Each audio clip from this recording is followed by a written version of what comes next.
Manaus, com uma ala exclusiva de 53 leitos de atendimento para pacientes indígenas. Até o momento, 6.344 leitos de UTI já foram habilitados no Brasil para atendimento específico da Covid-19. Além disso, foram disponibilizados mais de 8,4 milhões de testes rápidos e PCR. Os senhores podem observar no slide os leitos de UTI, respiradores, EPIs, testes e vacina de influenza que foram distribuídos e quais os respectivos estados que receberam. Os senhores têm isso na imagem. Isso está à disposição dos senhores, tá? Agradecemos à Petrobras a doação de R$ 1 milhão para a recuperação de cerca de 100 respiradores. 13 mil respiradores comprados pelo governo federal de empresas nacionais estão sendo entregues. Chegou esta manhã o 10º voo fretado pelo Ministério da Infraestrutura, em parceria com o Ministério da Saúde, trazendo 45 toneladas de equipamento de proteção individual com 8,5 milhões de máscaras cirúrgicas. O governo federal disponibilizou 2 agências barco da Caixa Econômica Federal para atendimento a ribeirinhos e comunidades indígenas do Pará e Amazonas, para recebimento do auxílio emergencial. Já foram repatriados, até o momento, quase 23 mil brasileiros de 82 países, dentro daquele mote de que ninguém fica para trás. Temos a ordem de 3.900, aproximadamente, que ainda estão querendo repatriamento. Tem diminuído esse número. O placar da vida, tá? Eu chamaria atenção para o número de infectados, os brasileiros já salvos e os números de recuperados. 374.898 infectados, 153.833 salvos e em recuperação 197.592. Também temos o slide, porque a comparação dos mortos, ela tem que ser feita de acordo, e de infectados, de acordo com o tamanho da população. Então, comparando óbitos por milhão, os senhores têm na imagem, numa decrescente, o número de mortos, de óbitos por milhão, e aproveito para me solidarizar, mais uma vez, em nome do governo federal, com as famílias que perderam seus entes queridos. Então, o Brasil abaixo dos Estados Unidos, Bélgica, Espanha, Reino Unido, Itália e França. Tá? Eu passaria a palavra aos ministros, começaria pela ministra Tereza. Por favor, ministra. Muito obrigado, ministro Braga Neto. Boa tarde aí a todos os colegas, ministros. E eu vim aqui para fazer também um breve relatório das ações do Ministério da Agricultura, Pecuária e Abastecimento neste momento de combate ao Covid. O Ministério da Agricultura vem atuando desde o primeiro momento para garantir o abastecimento dos cidadãos brasileiros. E temos tido aí sucesso com isso, porque além da grande safra que foi colhida neste verão, nós temos tido aí a logística absolutamente normalizada, em conversas com o nosso ministro Tarcísio, da Infraestrutura, os portos funcionando. Então, portanto, além do abastecimento dos 212 milhões de brasileiros, também temos conseguido cumprir a nossa missão de provedores de alimentos do mundo. O Brasil tem conseguido manter todos os seus contratos comerciais. Nós tivemos no primeiro momento, agora há um mês atrás, um assunto muito delicado, que era a segurança dos trabalhadores dos frigoríficos, né, que por ser uma população que trabalha em aglomeração, então nós fizemos desde o início, em conjunto com a iniciativa privada, com o Ministério do Trabalho, né, com a Secretaria de Trabalho e Emprego, juntamente com os governadores, com os prefeitos das cidades onde estão esses frigoríficos, fizemos um protocolo conjunto entre 3 ministérios, o da Saúde, da Agricultura e a Secretaria do Trabalho, da Economia, com o Ministério da Economia, protocolos que foram colocados à disposição dessas empresas, e nós tivemos, num primeiro momento, 5 frigoríficos fechados, muitos desses já foram reabertos, outros foram fechados para adequação, mas eles estão funcionando satisfatoriamente. Hoje, por Covid, nós temos apenas 2 frigoríficos fechados, um em Pernambuco e um em Santa Catarina, que deve abrir até o final dessa semana. Portanto, fazendo com que a produção de proteína animal no Brasil esteja funcionando perfeitamente. Também para a agricultura familiar, nós fizemos um serviço Disque Perda de Alimentos. O contato é feito por WhatsApp para que a gente não tenha desperdício, principalmente de hortifruti granjeiros, que hoje, apesar de algumas medidas que o governo tomou, haviam perdas ainda que nós tínhamos notícia que estavam acontecendo. Isso tem feito com que essa produção ela seja comprada pelo governo e depois distribuída para uma população mais vulnerável. Também aqui agradecer o comitê, né, do Covid, que nos facilitou agora e colocou na fila para vacinação da gripe H1N1, né, 12 mil vacinas agora que foram colocadas à disposição das superintendências da agricultura dos 27 estados, porque os nossos funcionários, os auditores fiscais, trabalham lá na ponta e, portanto, isso é mais uma garantia de que eles estão um pouco mais seguros, né? A segunda fase, a previsão no início de junho, e a expectativa é de 500 mil doses de vacina, sendo que nós vamos vacinar 132 mil doses, vamos encaminhar para centrais de abastecimento dos CEASES, mais 70.500 para frigoríficos de carne bovinas. Servidores do MAPA também estão sendo vacinados por todo o Brasil, principalmente aqueles que estão lá na ponta, dentro dos frigoríficos de aves e bovinos. Também os funcionários da CONAB, que estão fazendo as cestas e ajudando aí na distribuição. Laboratórios do MAPA, que nós anunciamos aqui há algum tempo atrás, que farão testes de Covid. Esses laboratórios da rede do Ministério estão hoje à disposição do Ministério da Saúde, tem 6 do Ministério da Agricultura funcionando, mais 2 da Embrapa. E os outros continuam à disposição, aguardando os kits para serem analisados. A qualquer momento, o Ministério da Saúde sabe que pode contar com aí mais de 30 laboratórios da Embrapa. O governo também liberou 500 milhões... O governo também liberou 500 milhões para a compra de produtos da agricultura familiar, o PA.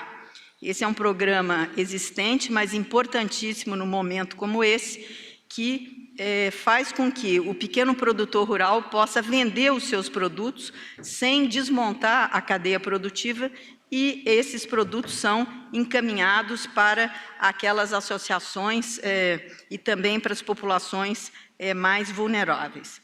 Lançamos uma linha de crédito para capital de giro de até 65 milhões de reais para as cooperativas, para que elas possam ajudar os pequenos cooperados, que hoje têm algumas cadeias produtivas têm problemas do escoamento dessa produção, porque bares, restaurantes, hotéis, lanchonetes, hoje fechadas, têm dificultado o escoamento desses produtos, principalmente relativos a lácteos, pesca e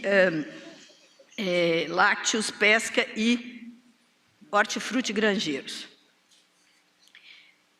O MAPA também tem feito aí prorrogado prazos de diversas ações em razão da pandemia, como consultas públicas, revisão das normas de bebidas e vinhos e derivados, alguns outros regulamentos de antimicrobianos, aptidão do PRONAF, a DAP, que é importantíssima para que os pequenos produtores possam ter acesso a crédito e continuar tendo as ações das políticas públicas a eles dirigidas.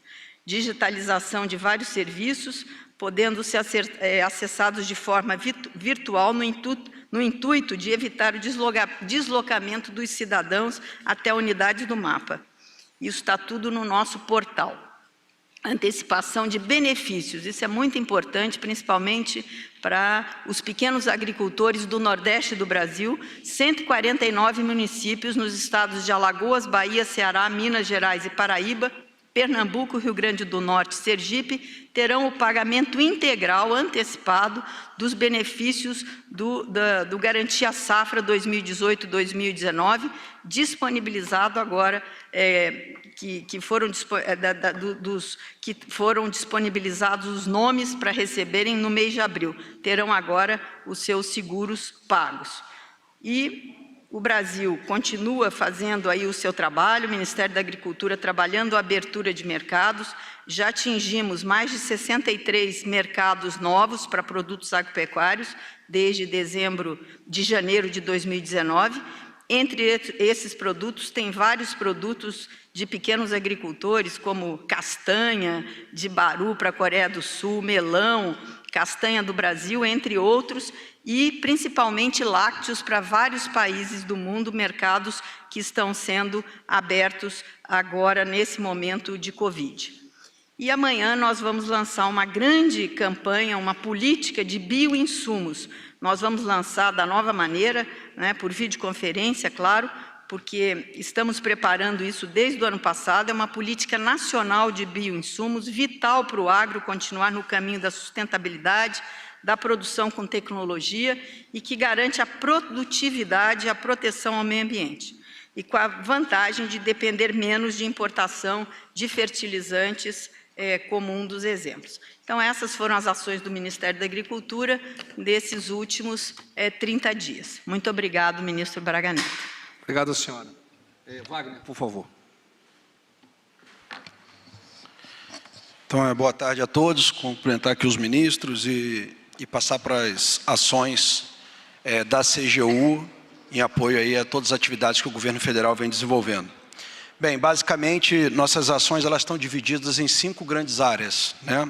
A primeira área é a área de transparência, a segunda área de participação cidadã, a terceira, as fiscalizações em andamento, a quarta, o levantamento de informações em estados e municípios e a quinta, as operações realizadas em conjunto com outros órgãos de defesa do Estado.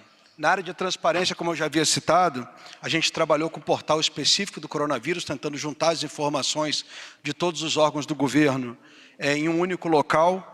Mas aí eu acho que o ponto de destaque é que em 12 a 15 dias nós vamos estar colocando em transparência toda a base do recebimento do auxílio emergencial, com todas as pessoas que vêm recebendo, para que o cidadão possa ele mesmo fiscalizar esses cerca de 53 milhões de pessoas que estão cadastradas com o recebimento do auxílio emergencial.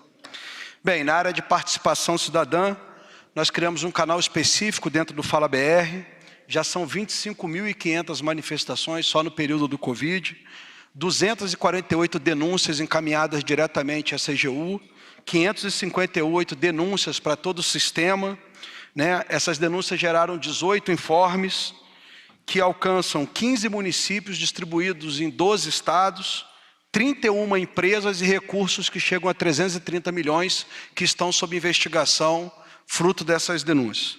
Bem, na área de fiscalização, inicialmente nós iniciamos um trabalho dentro do Ministério da Saúde, com uma fiscalização prévia dos contratos realizados. Fiscalizamos 13 processos que somam 6 bilhões de reais, né? E ali Esses processos tratavam de diversos itens, como insumos para diagnóstico, serviço de atendimento pré-clínico, atendimento automatizado via telefônica. Todos esses contratos tiveram diversas identificações de irregularidades previamente à contratação, como empresas sem capacidade técnica nem operacional, propostas de empresas com indicativos de fraude que permitiram que a gente mitigasse casos futuros de fraude e evitassem casos de corrupção no governo. Fruto desse trabalho, fizemos a revogação de uma licitação de quase 900 milhões de reais, em conjunto com o Ministério da Saúde, por identificação de fraude na proposta da empresa. Bem, dentro da área de fiscalização ainda, o trabalho que está sendo muito desenvolvido de forma mais contundente é a fiscalização dos recursos do auxílio emergencial. Nós estamos fazendo várias trilhas de verificação, verificando, por exemplo, sócios de empresas que possuem empregados cadastrados estão recebendo o auxílio, são 74 mil pessoas nessa situação, proprietários de veículos acima de 60 mil reais e que recebem o benefício de 600 reais, doadores de campanha nas últimas campanhas que doaram mais de 10 mil reais como pessoa física e estão recebendo, só nessa situação temos 86 mil pessoas, proprietários de embarcações, pessoas com domicílio fiscal no exterior e que estão cadastradas para receber o benefício. Estamos agora com um trabalho identificando pessoas que estão solicitando esses benefícios dentro de um mesmo IP ou dentro de um mesmo celular, para tentar identificar fraude. Então, esse trabalho está acontecendo, em conjunto com o Ministério da Cidadania, a gente vem cortando esses benefícios para evitar aí a saída de recursos. Bem, também estamos trabalhando com os ministérios, no apoio, Ministério da Defesa, Ministério da Infraestrutura, Ministério da Justiça, compartilhando o guia de análise de riscos para facilitar as contratações, e todo esse trabalho ele vem sendo feito aí para evitar casos de fraude em todas as ações que o governo vem implementando. Bem, na parte de levantamento de informações de estados e municípios, nós iniciamos em 15 de abril um levantamento em todos os estados, de todas as aquisições de todos os estados do país, relacionados ao Covid-19, mais todas as capitais de estados, mais todos os municípios com mais de 500 mil habitantes, e abrimos para as nossas regionais que tinham condições de ampliar esse trabalho, que eles ampliassem para os demais municípios. Chegamos a 377 entes federados, onde a gente levantou todas as contratações, preços, quantitativos, né? E a partir daí desenvolvemos um trabalho onde a gente consegue analisar uma média de preço, mediana, dividimos em quartil, verificamos quem está comprando fora da realidade do momento, não estamos comparando com uma realidade pré-Covid-19. Essa parceria ela contou com o apoio de algumas controladorias estaduais, como Minas Gerais, Mato Grosso do Sul, Paraná e Santa Catarina, e com a controladoria do município de Belo Horizonte. Nós temos algumas fragilidades no nosso levantamento, que são, nós não temos acesso aos sistemas contábeis desses estados e municípios, então eu consigo ver a aquisição, mas não consigo ver se foi pago, né? E aí, a partir daí, nós temos esses itens hoje já listados, com camas, desfibriladores, respiradores, EPIs. E aqui eu trago aqui um exemplo só dos respiradores. De todos esses 377 entes federados, nós temos aqui que a média de preço de respiradores adquiridos está em 87 mil reais. O menor preço adquirido nesses 377 foi 28 mil reais e o maior preço 367 mil reais.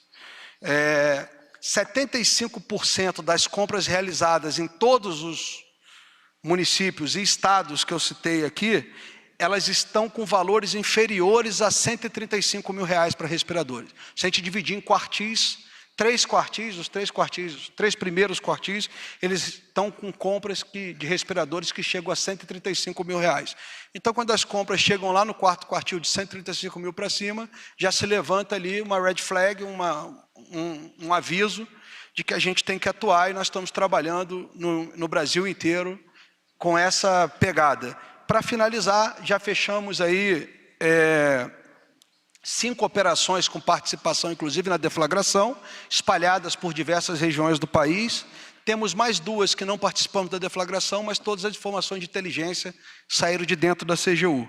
Então, Então, esse é o que a CGU vem fazendo, esse é o trabalho que a CGU vem fazendo em relação ao controle dos recursos públicos para auxiliar o governo e o comitê que trata do Covid no tratamento, para permitir que os recursos que sejam destinados realmente cheguem onde devem chegar. Obrigado. Ministro Tarcísio, por favor.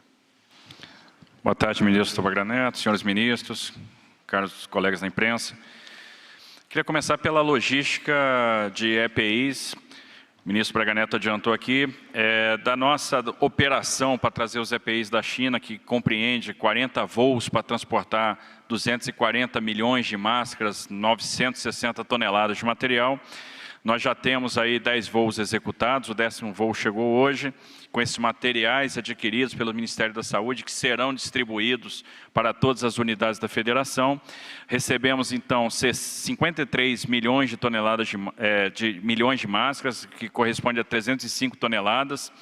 Estamos andando bem com essa operação. Essa operação está se encaminhando de uma forma bastante adequada. Nós temos voos chegando no Brasil agora todos os dias. Conseguimos prestar também um apoio ao município do Rio de Janeiro, que trouxe EPIs e ventiladores da China, e também um apoio ao governo do estado de Roraima.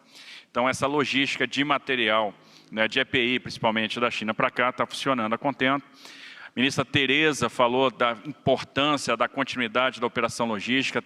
Estamos com a logística funcionando no Brasil inteiro, os nossos aeroportos, os nossos portos, rodovias, ferrovias. Tivemos, os ativos estão operando, né, dentro da normalidade.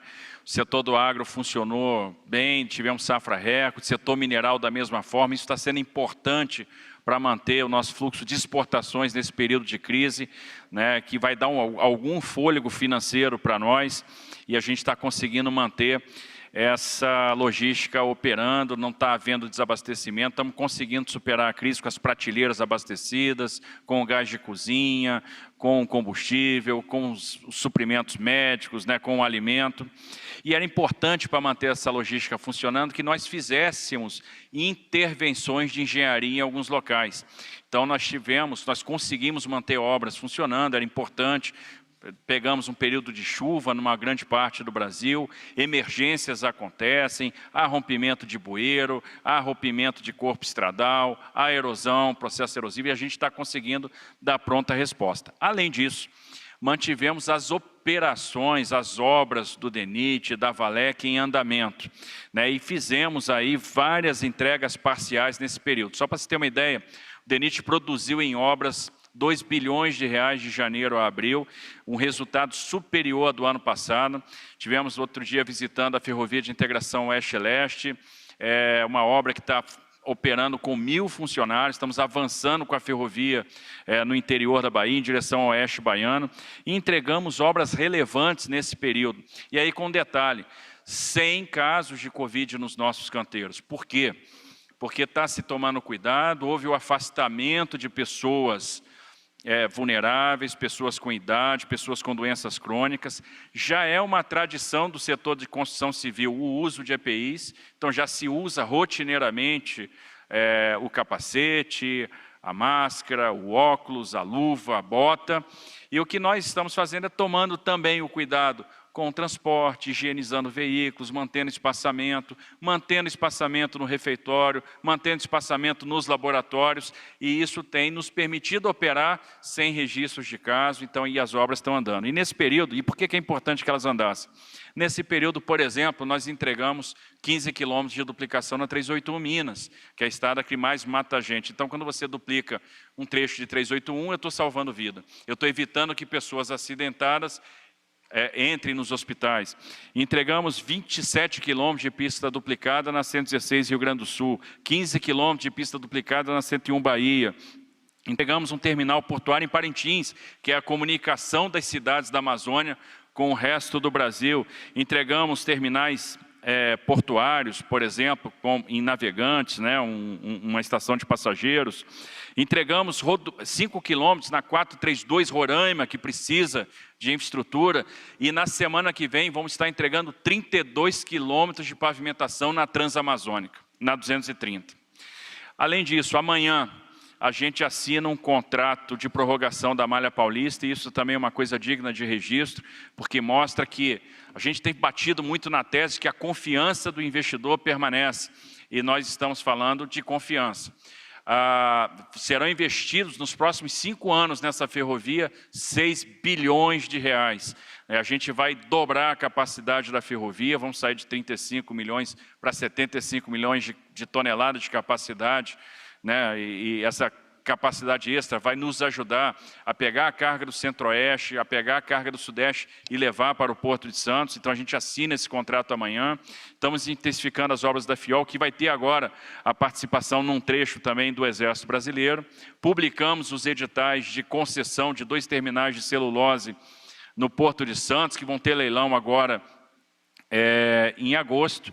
E encaminhamos para o Tribunal de Contas uma série de projetos de concessão. Isso porque temos conversado com o empresariado, temos conversado com os investidores e a gente percebe realmente o interesse em manter o investimento no Brasil, pela dimensão, pelo mercado consumidor, pela qualidade dos ativos, pela sofisticação da estruturação dos projetos.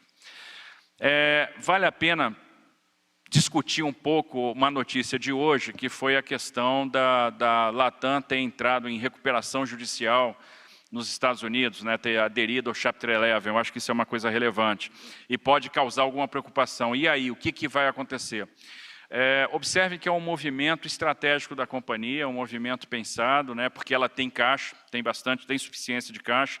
Quando ela faz isso, ela congela dívidas de financiamento, essas dívidas elas ficam congeladas e passam por uma discussão com uma comissão de credores. Ela consegue cancelar contratos que não são importantes para a operação, como os contratos com os lessores de aeronaves.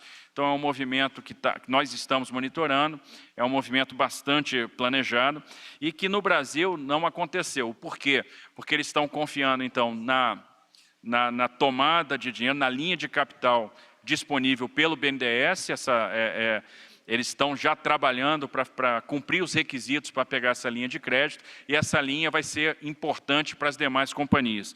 Então, a gente está monitorando esses movimentos, estamos bastante tranquilos até o momento com a situação das empresas e tenho certeza que essa linha de crédito vai ser fundamental, vai ser um passo a mais na questão da ajuda governamental às companhias de aviação. Nossa preocupação com o setor aéreo sempre é a de preservar essas empresas operando, para preservar os empregos, sobretudo, na retomada a gente não ter um problema de choque de oferta, né, o que vai causar uma elevação de tarifa e termos localidades desassistidas. Então, estamos tranquilos, estamos monitorando. A empresa vai passar aí por reestruturação, redução de custos, né, e a linha do BNDES vai ser muito importante aí para dar fôlego, mas a situação é uma situação que está bastante sob controle. Então, eram esses assuntos para hoje, General Braga Neto. Muito obrigado. Ministro Marcos Pontes, por favor.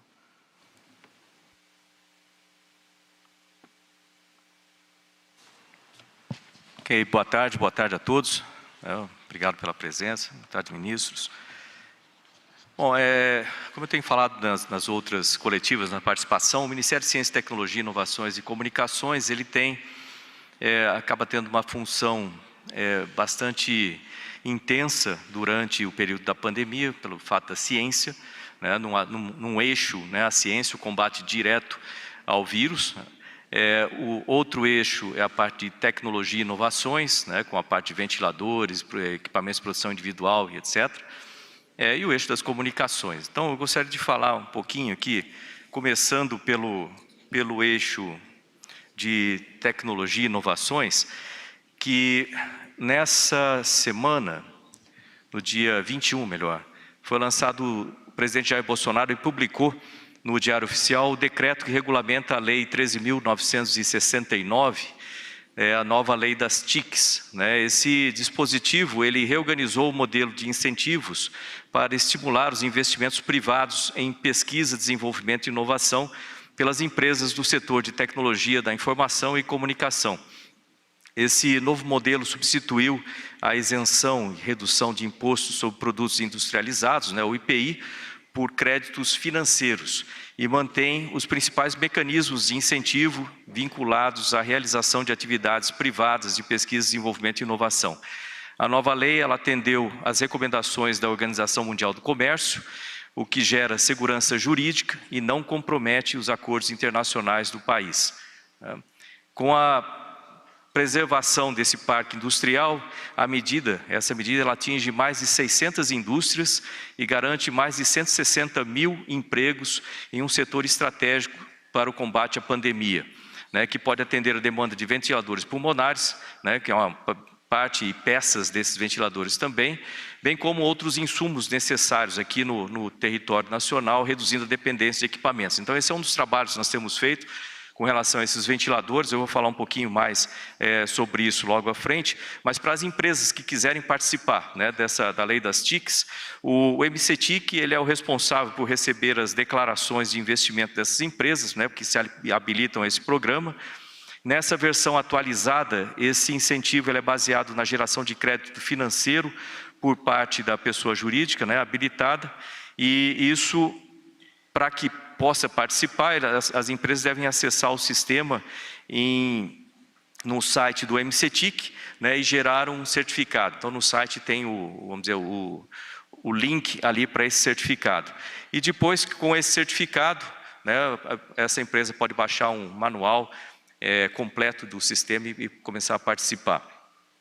Sobre os ventiladores, nós estamos junto com a FINEP, eu falei aqui, acho que na semana passada a respeito disso, destinando 135 milhões para o desenvolvimento desses respiradores no Brasil.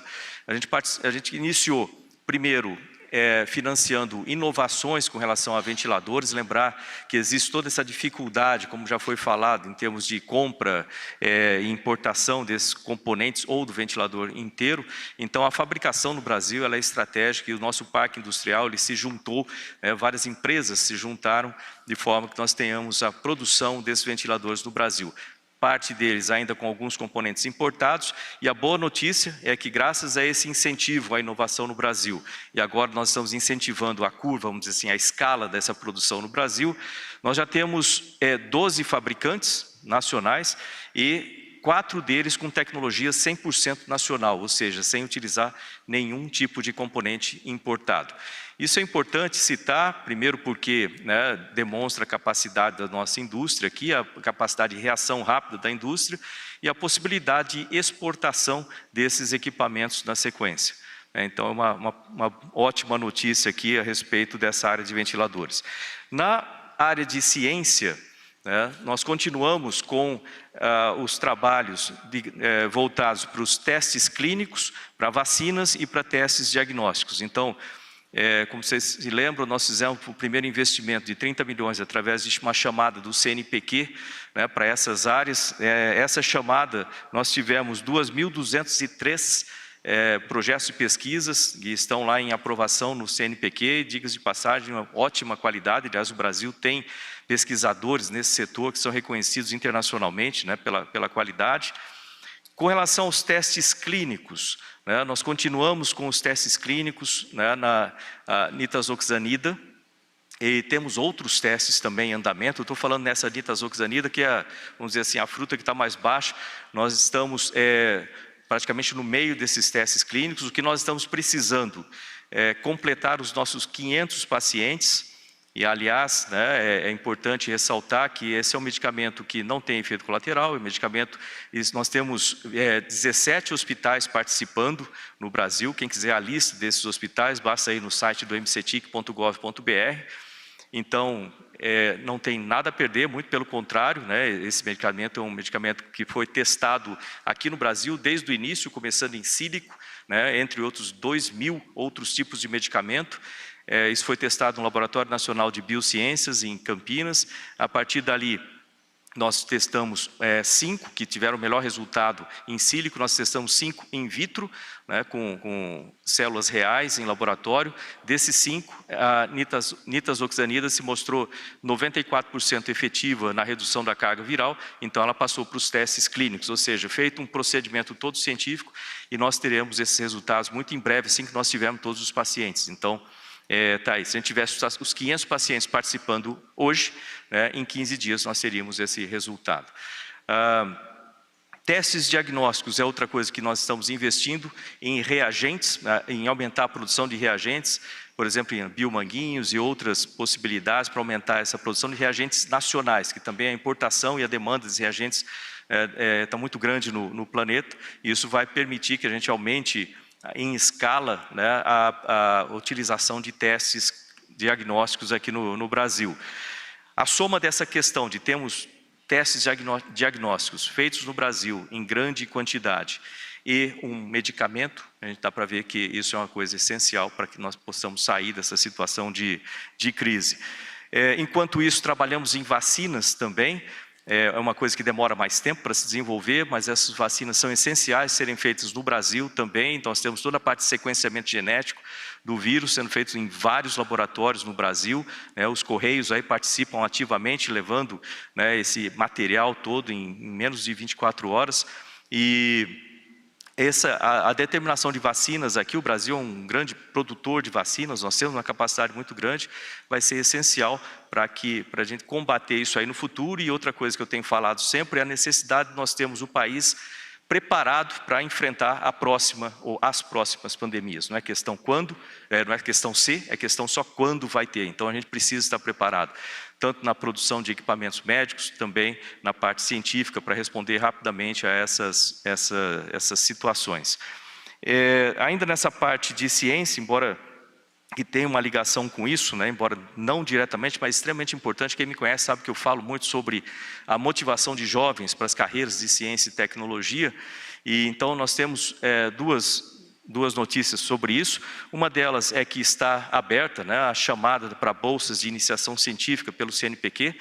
Nós ampliamos 1000 bolsas esse ano, então mais 1000 alunos vão ter a possibilidade de ter. Então são 26.000 bolsas de iniciação científica em todas as áreas do conhecimento.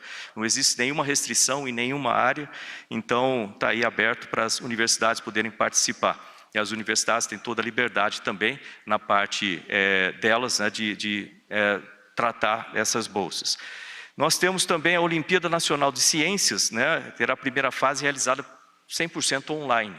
Né? E essa Olimpíada Nacional de Ciências, ela integra o programa Ciência na Escola, do MCTIC, e são 4 sociedades científicas: a Sociedade Brasileira de Física, a Sociedade Brasileira de Química, o Instituto Butantan e a Sociedade Astronômica Brasileira. Então, estão sendo feitas isso. Mais informações, entra no site do MCTIC, né, para ter mais informações sobre isso. A expectativa é que nós teremos 2 milhões de alunos participando. Né? Aliás, tem um site específico aqui, é o www.onciencias.org. Então, Olimpíada Nacional de Ciências, onciencias.org. Então, para os alunos participarem. Dizer que os alunos estão em casa, é interessante participar e manter, né, esse interesse pela ciência. Nós fizemos também um acordo, falado na semana passada, com relação à parte do Covid, as pesquisas de Covid com a comunidade europeia, e isso tem a participação intensa do Brasil, assim como um website que fala tudo sobre o Covid. Ele reúne essas informações no IBICT, né? Isso é feito Brasil com a Unesco, então procurar no site do MCTIC também, tem as informações todas lá. É isso que eu tinha por enquanto. Obrigado. Senhores e senhoras, boa tarde. Ministro Braga Neto, senhores ministros, serei breve. Eu só queria fazer um registro, até perguntei ao ministro Braga Neto se tinha sido comentado ontem.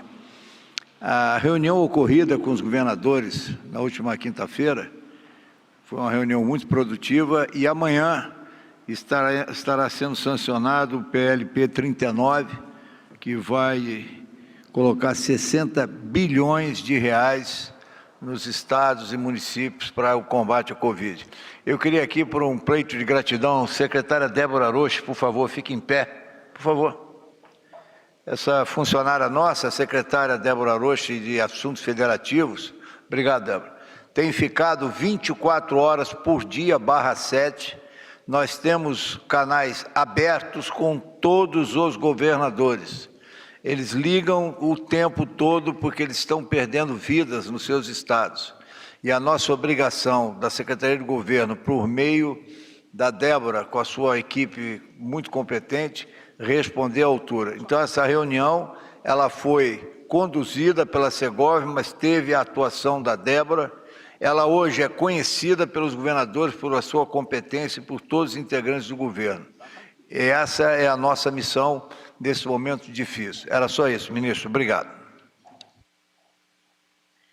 Vamos abrir para as perguntas. Primeira pergunta, Romualdo de Souza, Rádio Jornal de Pernambuco.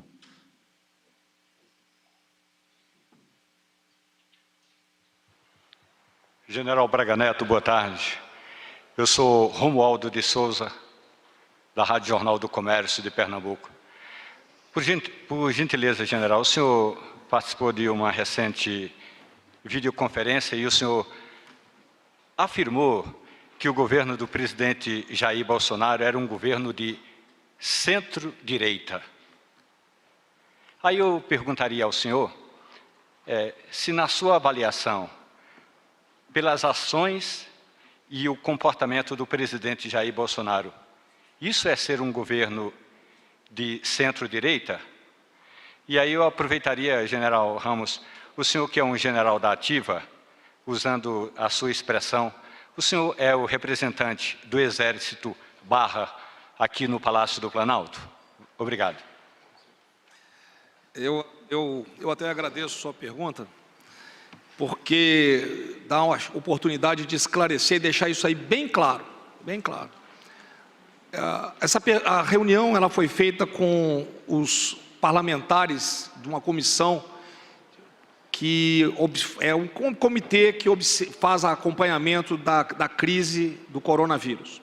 Eram 6 senadores titulares, 6 reservas, 6 deputados titulares, 6 reservas, mais diversos outros parlamentares, mas foi aberta ao público.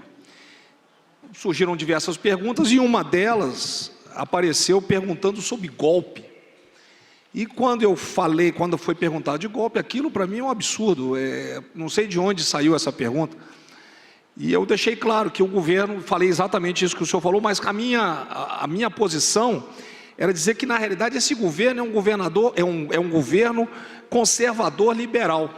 Ele é conservador porque ele se pauta em valores, Deus, família, liberdade, valores éticos e morais, contra a corrupção. Esse é o sentido do conservador. E do liberal é o sentido da liberdade econômica, é o liberalismo econômico, que é a pauta do caminho da prosperidade, em que, deixando claro, o pró-Brasil é uma ferramenta, porque o caminho da prosperidade é uma lei. Então esse é o sentido da fala que eu disse. Este é um governo conservador liberal, baseado em valores, basicamente família, conceitos éticos e morais, a liberdade que caracteriza, né? E a liberdade e a liberalidade da economia. Esse foi o sentido que eu quis dizer. E para mim é um governo conservador liberal, tá? E eu passaria a palavra ao Ramos para responder a outra parte. Muito obrigado. Qual é o seu nome mesmo, por favor? Romualdo de Souza, da Rádio Jornal do Comércio de Pernambuco. Queria te agradecer muito, porque você me dá a chance de poder, dentro de uma coletiva sem poder editar, falar a verdade. Eu estou na ativa porque foi uma opção de momento. O presidente da República é o comandante supremo das Forças Armadas.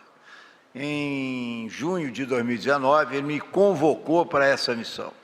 Quero deixar claro que eu estou aqui como um cidadão que foi integrante do alto comando do Exército. Eu não tenho contato nenhum, a não ser o contato de amizade, que até hoje, como já o Braga Neto, que também estava no alto comando, não participo de reuniões, então não há nenhuma ligação de eu estar aqui representando o Exército. Eu represento sim pela minha responsabilidade, em nome dos companheiros que ficaram, por eu ter sido um oficial general da ativa, de ter participado das reuniões do alto comando de toda uma vida. Esse é um peso que eu carrego para poder fazer o melhor de mim.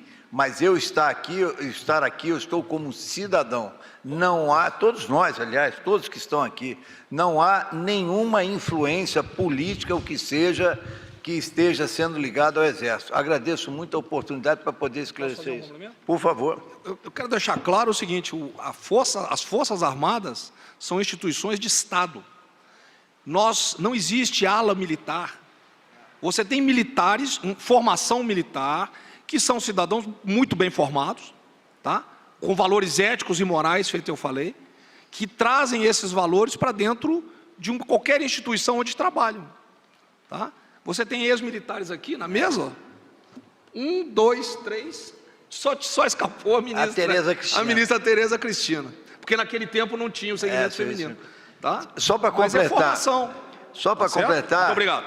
Só para completar, porque aproveito quem quiser divulgar ou não. O ministro general não foi preparado. Olhem a experiência de vida que eu tive. Eu, como capitão, eu participei da missão de paz na UNPROFOR, que era um conflito de guerra entre três povos que viviam no mesmo país, na antiga Iugoslávia. Em várias oportunidades, eu sentei à mesa com elementos em guerra e negociei e conversei. Posteriormente, como adido militar, eu tenho um orgulho enorme. Eu tive que trabalhar para, junto à Força Aérea Israelense, fazer o resgate de mais de 2.000 brasileiros que viviam no sul do Líbano durante o conflito. Negociação o tempo todo com a Força Aérea para evitar um problema. Depois, eu fui para o Haiti em várias situações novamente. Tive que participar de mesas e tudo em inglês, negociando, articulando, falando. Depois fui o responsável pela segurança da Copa do Mundo, já o Braga Neto estava comigo. Olimpíada também. Então, os senhores acham que um general chega a general sem uma experiência de vida? E em inúmeras oportunidades, eu tive que trabalhar uma área de paciência, de ceder, de diálogo, de democracia, de saber lidar com crises. Os senhores vão lembrar, na Copa do Mundo, houve a invasão dos chilenos no Maracanã, acho que todos lembram. Eu ali tinha que tomar uma decisão, tive que negociar, falar. Aí eu faço a pergunta, isso não me capacitou para hoje estar fazendo o que eu faço? A resposta fica com os senhores, mas mais uma vez, muito obrigado. Próxima pergunta, Marco Grilo, O Globo.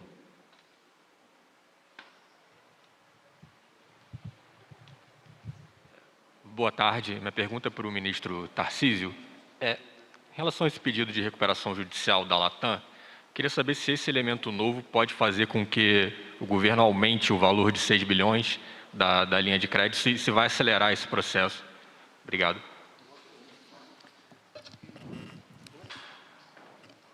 Olha, é lógico que a gente está muito preocupado com o setor. Eu acredito que, primeiro, até a forma como a Latam fez mostra o seguinte, há uma confiança do mercado naquilo que foi estruturado pelo BNDES. Então, as empresas estão se articulando, porque observe que houve uma sindicalização, existe uma questão de sindicato de banco e de garantia para fornecer o crédito. E uma parte do risco vai ser tomado pelo mercado. Então, as empresas têm que ir ao mercado para tomar parte do crédito. Então, quando a Latam faz essa opção, por exemplo, ela entrou aderiu o Chapter 11 lá fora, mas não aqui dentro, é que ela está confiando nessa perna da estruturação financeira. Então, ela está confiando no crédito BNDES. Ela vai ter um aporte agora dos sócios, que corresponde a um aporte de mercado, num valor bastante superior àquilo que foi exigido pelo BNDES. Então, muito brevemente, esse crédito vai se concretizar. Eu acredito que esse crédito vai dar um fôlego financeiro muito importante para as empresas agora, dentro dos limites que foram estabelecidos. Isso não quer dizer que a gente não vá pensar em outras saídas para a crise, que a gente não continue trabalhando em medidas para o setor. Medidas que podem ser tomadas, como, por exemplo, a compra antecipada de passagem aérea por parte do governo, com um desconto em cima do yield médio que nós temos em cada um dos voos. Outra medida que pode ser pensada, a utilização do Fundo Nacional de Aviação Civil como garantia em outras operações de crédito. Então, essas coisas vão ser estudadas, mas, obviamente, a coisa mais imediata e mais importante vamos dizer, a efetivação desse crédito BNDES. Isso vai dar um fôlego para as empresas já de algum tempo, e as empresas já estão se estruturando, estão fazendo suas operações de mercado, e esse crédito deve ser efetivado em pouco tempo. Próxima pergunta, Daniele Popov, TV Brasil. Boa tarde. quase boa noite já. Vou fazer uma pergunta para a ministra Tereza Cristina, depois para o ministro Tarcísio. Ministra, sobre os frigoríficos fechados que a senhora trouxe a informação, inclusive sobre esse protocolo que já foi orientado para eles seguirem, eu queria saber se esse período fechado desses que já reabriram, mas enfim, se esse período fechado trouxe algum revés, se isso trouxe algum prejuízo para a produção nacional. Também gostaria que a senhora falasse um pouco mais da vacinação desse público e dos funcionários do MAPA e da CONAB, que a senhora citou que ia começar a vacinação contra a gripe. E para o ministro Tarcísio, eu gostaria que o senhor reforçasse sobre essa informação dos investimentos, a atração do Brasil para investimento estrangeiro, especialmente as concessões, como que o senhor pode trazer essa informação sobre o Brasil ainda estar sendo atrativo, mesmo no momento de pandemia? Obrigada. Bom, nós desde o início montamos no Ministério da Agricultura um grupo de acompanhamento do Covid. E um dos assuntos primeiramente traçados foi se fazer um protocolo entre os frigoríficos, principalmente os frigoríficos de aves e suínos, que tem mais gente e tem uma cadeia produtiva que funciona quase um modo contínuo, Desde que chega o pintinho na granja, aí tem a ração, as embalagens, enfim, até chegar no frigorífico são 45 dias e isso, o alojamento em seguida de outros galpões acontece. Então, é uma atividade e um segmento muito intensivo na produção. Então, o nosso medo é que a gente já tinha visto exemplos em outras partes do mundo, onde problemas aconteciam de maneira muito ruim, principalmente nessas plantas. Então, foi conversado com o setor montou protocolos com infectologistas de alguns hospitais aí, Einstein, enfim. E esses protocolos, eles foram colocados para os seus associados, a grande maioria, desde o início, tratou isso usando EPI, vendo a parte do transporte coletivo, distanciamento nos vestiários, nos refeitórios, enfim, uma série de ações que seriam muito importantes para se evitar a contaminação desses funcionários. O Ministério da Agricultura também montou um plano de contingência, porque nós temos funcionários do Ministério dentro dessas plantas, que são os auditores fiscais, que ficam lá fazendo toda a parte de vigilância e inspeção desses produtos para que a qualidade dos produtos continue a mesma de antes da pandemia e depois da pandemia. Então, também esses nossos funcionários que nós tivemos que colocar à disposição toda a parte que desse segurança para que eles pudessem trabalhar com mais tranquilidade. Então, nós tivemos alguns problemas de normas que, às vezes, haviam exigências a mais. Por exemplo, fazer teste em todos os funcionários, não é o que o protocolo pregava. E não é uma coisa que resolva o problema. Então, tem maneiras de se fazer. Então, esses protocolos foram seguidos, nós fomos aprimorando. Agora, nós estamos na parte final com a Procuradoria-Geral do Trabalho, para que eles também, juntos com o Ministério da Saúde, da Agricultura e da Economia, possamos ter regras claras para que todos possam seguir. Então, hoje nós já tivemos 3 ou 4 frigoríficos que foram fechados, depois foram reabertos com toda a segurança, foi feita toda a parte de higienização, enfim, desses frigoríficos, para que eles pudessem voltar a funcionar. Hoje estão funcionando, nós temos hoje somente um que deve voltar, eu espero ainda essa semana, em Santa Catarina, e um outro em Pernambuco, que também foi fechado.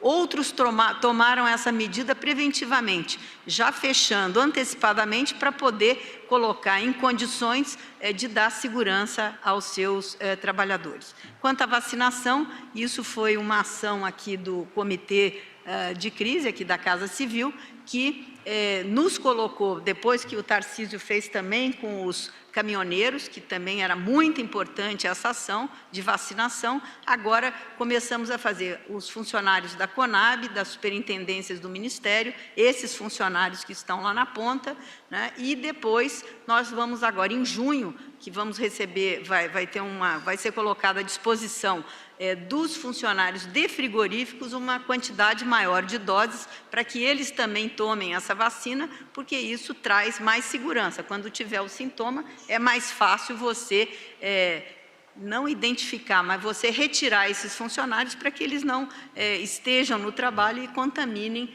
façam o teste, aí sim, para não contaminar os seus colegas. E com isso, a gente manter a normalidade do funcionamento desse serviço essencial. Perdas na produção, claro que sempre há. Esses frigoríficos que hoje estão fechados, quando no Rio Grande do Sul, Santa Catarina, existem muitas outras plantas, então, à medida do possível, o Ministério da Agricultura fez com que essa produção pudesse ser deslocada de um frigorífico para outro, né?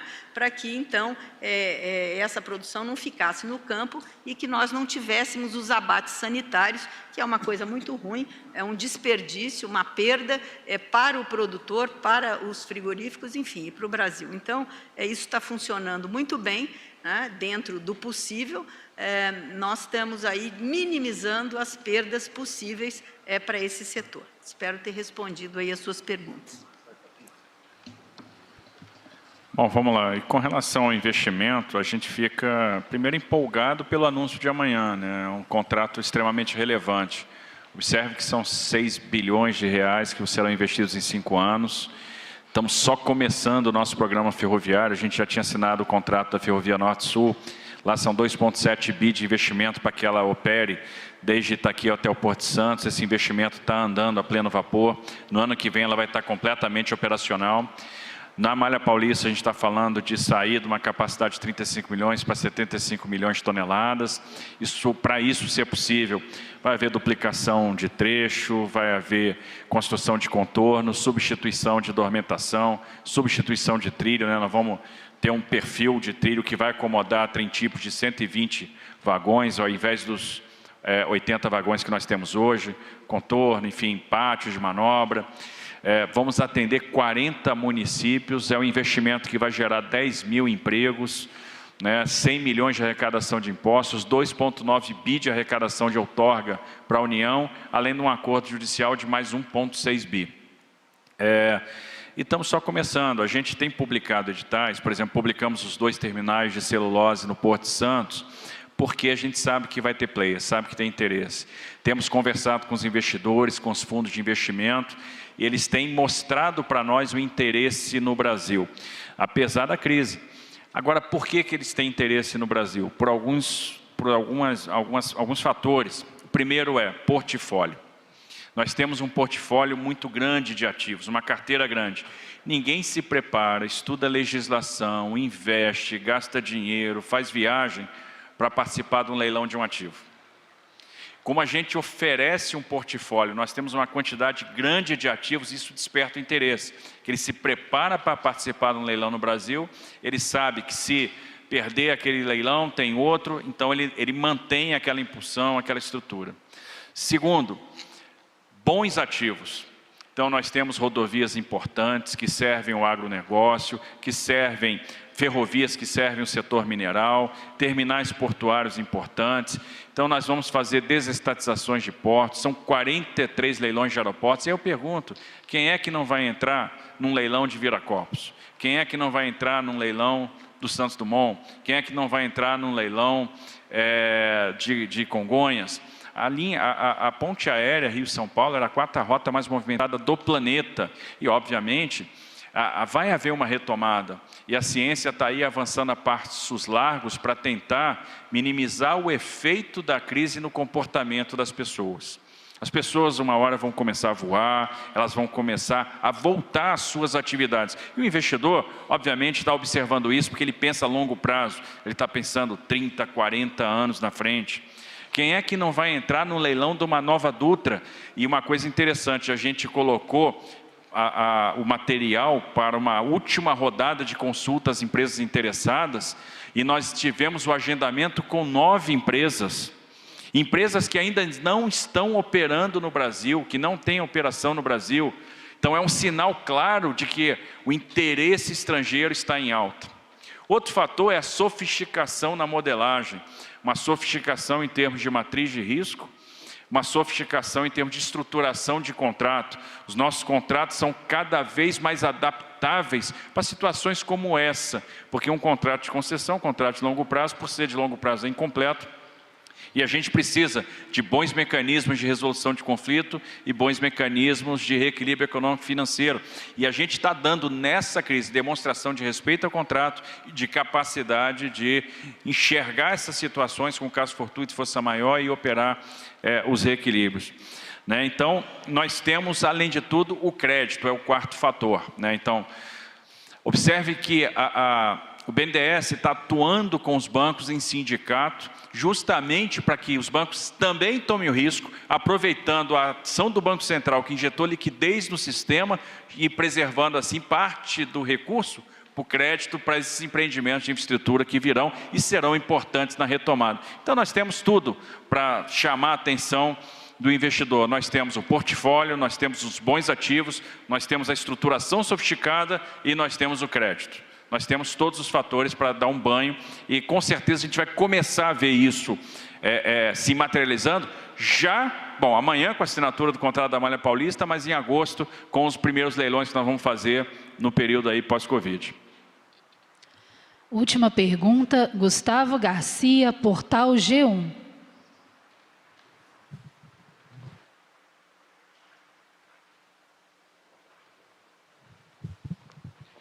Boa tarde, ministros. Ministro Rosário, tem o número total de investigados de fraudes no auxílio emergencial? O senhor pode passar para a gente esse número? Uma segunda pergunta é que os Estados Unidos, o presidente Trump, barrou a entrada de brasileiros lá. O Brasil pretende fazer alguma coisa em relação a isso? Tomar alguma providência semelhante? E uma terceira pergunta, na reunião do dia 22 de abril, que foi divulgada pelo Supremo, o ministro Weintraub ofendeu ministros do STF. Eu queria saber se essa posição é uma posição com a qual o governo concorda sobre as declarações do ministro Weintraub. É isso, obrigado.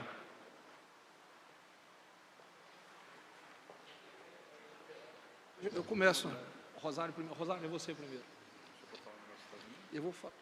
Olha, meu, como eu disse, os cruzamentos eles passam por várias trilhas. Eu trouxe alguns números aqui de trilhas.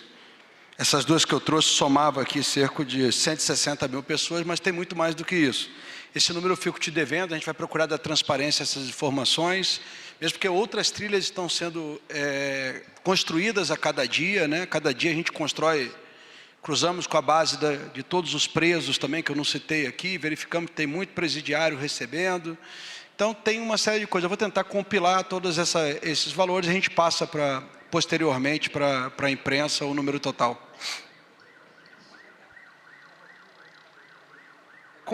Com relação à questão dos Estados Unidos, o Itamaraty soltou uma nota, inclusive, falando sobre o assunto. Tá? A posição dos Estados Unidos, ele se baseou em critérios técnicos. Do mesmo jeito que o Brasil também se baseou em critérios técnicos, porque nós já tínhamos bloqueado a entrada dos americanos aqui. Assim que possível, dentro de critérios técnicos, nós iremos reabrir. Para você ter uma ideia, essas portarias de reabertura ou fechamento de fronteiras de passageiros, ela envolve, tem pessoas que acham que isso é uma decisão só de governo.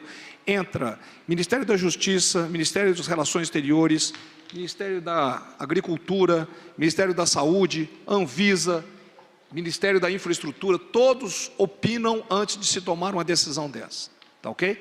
Então é basicamente isso, em cima de critérios técnicos. Vamos. Bom, com relação ao que o senhor perguntou da declaração, primeiro pontuar que, mais uma vez, já foi dito inúmeras vezes, era uma reunião privada do presidente da República com seus ministros. E com relação à opinião manifestada pelo ministro Abraham Weintraub, o senhor tem que perguntar a ele. Ele manifestou e ele tem coragem suficiente para dizer qual é o posicionamento dele. Simples assim.